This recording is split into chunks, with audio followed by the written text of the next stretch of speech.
నిఖిల్‌ని, పృథ్వీని target చేశారా?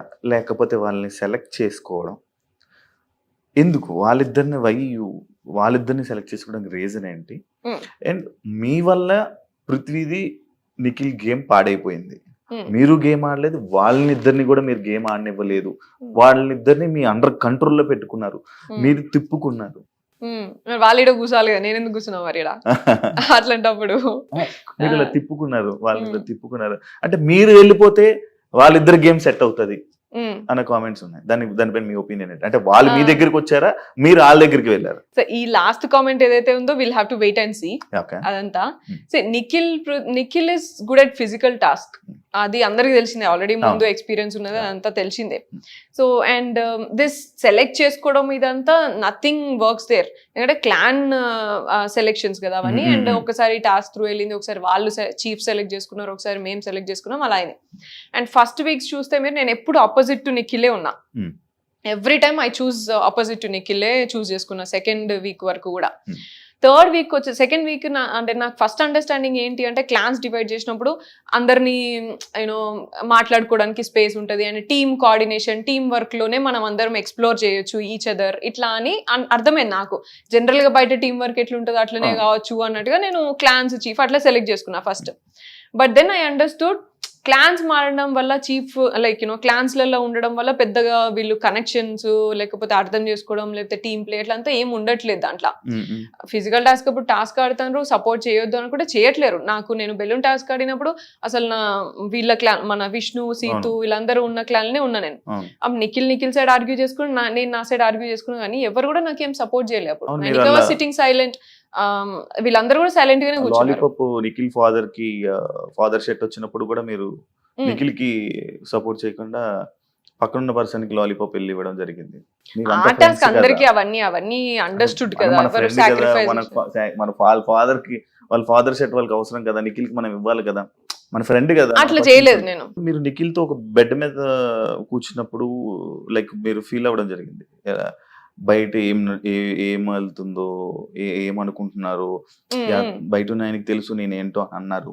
మళ్ళీ కాకపోతే మన బాండింగ్ ఎలా అంటే, మరి లోపల మీకు ఆ డౌట్ ఎందుకు వచ్చింది? ఇలా బయట ఏమనుకుంటున్నారు అనే డౌట్ ఎందుకు వచ్చింది? All this Vishnu thing started కదా, it continued, it kept continued. And like they were all like, I didn't నాకు ఒకటే అర్థమైంది ఏంటంటే, వీళ్ళందరికీ పృథ్వీ అండ్ నిఖిల్ అటెన్షన్ కావాలా అందరికి హౌస్ లా. అండ్ వీళ్ళిద్దరికి నేను ప్రయారిటీ ఎప్పుడైనా సరే. So this is what they portrayed or this is what they like they understood. But fairly speaking Nikhil కి ప్రయారిటీ అనేది ఏమి ఉండదు. నిఖిల్ అందరికి మరి చెట్లు అంటాడు, అందరితో మంచిగా ఉంటాడు, పీపుల్స్ ప్లీజర్ నిఖిల్. సో అందరితో బాగుంటాడు. ఇక్కడ పృథ్వీ ఒకడు ఫెయిర్ హార్టెడ్ ఉంటాడు. సో ఇది మాకుంది. అయినా సరే ఏంటంటే నిఖిల్ ఎమోషనల్, వాడు అంతే కదా అని యాక్సెప్టెన్స్ తోనే ఉన్నామే తప్ప, if it is a pakka game plan I would have like right away told and దూరం పెట్టేసేది కదా. బట్ మనం ఫస్ట్ మన ఫ్రెండ్స్ లాగా మనం లేకపోతే లైక్ ఒక బాండింగ్ వచ్చిన తర్వాత we have to understand and make them understand, accept, floss accept చేసి, లేకపోతే ఏవైతే నెగిటివ్స్ ఉన్నాయో అవి చెప్పి, లేకపోతే ఇట్లా ఉండాలి. కానీ బాండింగ్ అంటే ఏదో నేను బిగ్ బాస్ గేమ్లు ఉన్నా కదా అని చెప్పేసి, this is not just a physical task కదా, నువ్వు ఇక్కడ చేసినావు కాబట్టి సంచాలకుగా నేను రిమూవ్ చేస్తున్నా అన్నట్టు అంత ఈజీగా రాదు కదా. So that's what we felt. Like చాలా చాలా చేసిండు నిఖిల్ మాకు, లైక్ మిస్అండర్స్టాండింగ్స్ చాలా ఉన్నాయి అండ్ మమ్మల్ని ఎట్లా పోర్ట్రే చేసిండు, లేకపోతే ఇట్లా వేరే వాళ్ళ దగ్గరికి వెళ్ళి ఏం మాట్లాడిన అవన్నీ మాకు తెలుసు. తెలిసినా సరే we were there with him only because వాడు మాకు ఫస్ట్ మిస్టేక్ అయినప్పుడు ఎట్లా అంటే వాడి డిప్రెషన్ అండ్ బయట జరిగిన వాడి పర్సనల్ స్టోరీ అంతా చెప్పుకొని he said like I'm very much depressed, I found my family here with you 3 guys, అబ్బాయి, పృథ్వీ, నువ్వు, నాకు మంచి comfort and family kind of thing ఉన్నది, నేను నాకు మనసుకు నచ్చినట్టు నేను ఉంటా, అదే డిసైడ్, నేను ఎక్కువ పెద్దగా ఇది అది అని నేను ఏం పెట్టుకోను నేను అని మాట్లాడాను. That's where we felt like అరే వీడు ఆల్రెడీ డిప్రెషన్ లోని ఇంకా ఎమోషనల్ గా ఇట్లా అంతా చేసి ఇంబ్యాలెన్స్ చేయదు, సపోర్ట్ చేస్తే చేద్దాం. వాడు ఏమైనా క్వశ్చన్ ఏమైనా అనాలిసిస్ ఎక్స్పెక్ట్ చేసినా చెప్పేది. అందుకనే ఫస్ట్ వాడు నా దగ్గరికి వస్తాడు. నేనేం వాడికి పోయి నువ్వు ఇది ఎందుకు రాదు నేను ఇంక ఉల్టా పోక్ చేస్తా తప్ప వాడికి నేను ఇట్లనే ఉండు అట్లనే ఉండు అని చెప్పింది ఎప్పుడు లేదు. అండ్ మీరు ప్లాన్ లోకి వెళ్తున్నప్పుడు కూడా అనడం జరిగింది కదా, నిఖిల్ కి నాతో అవసరం ఉంది అని అన్నా నేను. గైడెన్స్ అవసరం ఉంటది అని అన్నా. He's always emotionally imbalanced. So saving చేసేటప్పుడు కూడా ఎమోషనల్ గా నైనికాని సేవ్ చేసిండు. సో గేమ్ పరంగా కదా నువ్వు సేవ్ చేయాల్సింది అని పృథ్వీ మాట్లాడాడు. I dent talk anything, I agree and respect your opinion, what ever నీకేం అనిపిస్తే అది చేయరా. ఎందుకంటే వాడు లైక్ ఎమోషనల్లీ లైక్ ఫ్లిప్ అయితే వస్తా ఉన్నాడు ప్రతిసారి. We didn't want to you know say something and వాడిని తక్కువ చేయాలని లేకుండే. కొంచెం ఎంకరేజింగ్ గా మంచిగా ఉంటే వాడేదో వాడు చేసుకుంటాడు. ఆ కంఫర్ట్ జోన్ ఇవ్వాలి అనేది ఒక్కటే ఉండే అంతే మనకి. ఎందుకంటే వాడు అది డిప్రెస్డ్ ఉండే అట్లా అంతా చెప్పినాక why would we do that. నాకు కోటి రూపాయల ప్రశ్న, కోటి రూపాయల ప్రశ్న, కోటి రూపాయల ప్రశ్న. నిఖిల్ స్మోక్స్ మానేస్తే మీరు ఏమి ఇస్తా అన్నారు? అయ్యో so that's again one thing. Yeah, ఏమిస్తారు? వాడికి నేను పెళ్లి చేసుకునేటప్పుడు నేను నా పెళ్ళప్పుడు వాడికి చైన్ ఇస్తా అని చెప్పిన, చిన్నోనికి ఇయర్ రింగ్స్ ఇస్తా అని చెప్పిన, అవైతే ఖచ్చితంగా ఇస్తా నేను. యా, అండ్ స్మోకింగ్ ఇవి మీరు ఇస్తా అన్నారు. యా, నేనైతే ఇది ఇస్తా అని చెప్పిన. అది కూడా మీకు తెలిసిందో లేదో చూసిందో లేదో తెలీదు. నా పెళ్లికి ఏం కావాలి చెప్పండి రా, మీ పెళ్లికి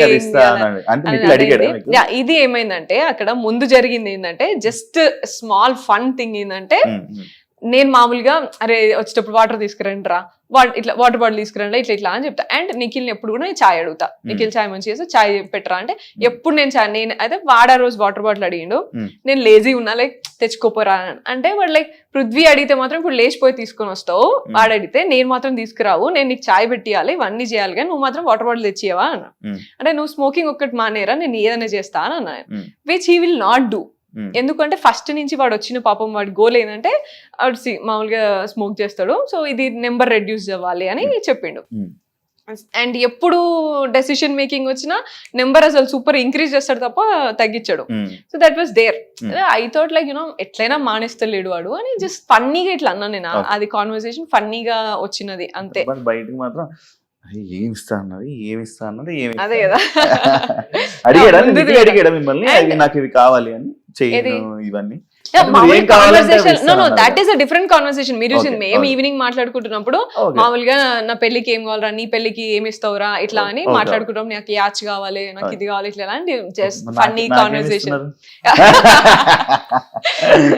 and also Nainika and Nikhil shares the different thing. Like you know Nainika control చేస్తుంది సిగరెట్స్, నిఖిల్ అన్ని కూడా సిగరెట్స్ ఆమెనే చూసుకుంటది అండ్ డైలీ తగ్గించడం ఇట్లా అంతా ఆమెనే చూస్తుంది. మరి అదంతా బయటికి రాలేదు కదా. మరి అంటే మామూలు ఈ సిగరెట్ విషయం వస్తే నీకు చూపించింది అది కూడా ముందు వెనకాల కట్ చేసి చూపిస్తే ఆ మాత్రం మీకు కన్వే అయింది, అట్లా అర్థం చేసుకున్నారు. కానీ అదే ప్లాట్ఫామ్ లో నేను వేరే ఒక అమ్మాయిలు కూడా మామూలుగా కొంచెం తాగుతారు, అది చూపియరు.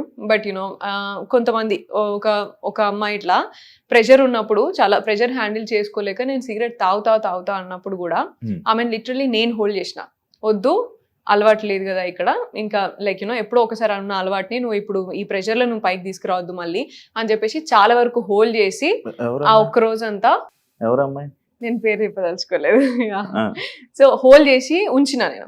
సో మరి అది కూడా చూపించాల్సింది కదా మరి. లైక్ యునో నువ్వు అట్లీస్ట్ ఉన్నట్టుగానైనా చూపించాల్సింది. That would be fair enough. ఏది నిఖిల్తో నేను అట్లా అన్నది లేదు, ఇదన్నా చూపించాల్సింది. సో లైక్ వాళ్ళు ఏం చూపించాలని అనుకున్నప్పుడు అది చూపిస్తే ఇక మనం ఏం చేస్తాం దాన్ని.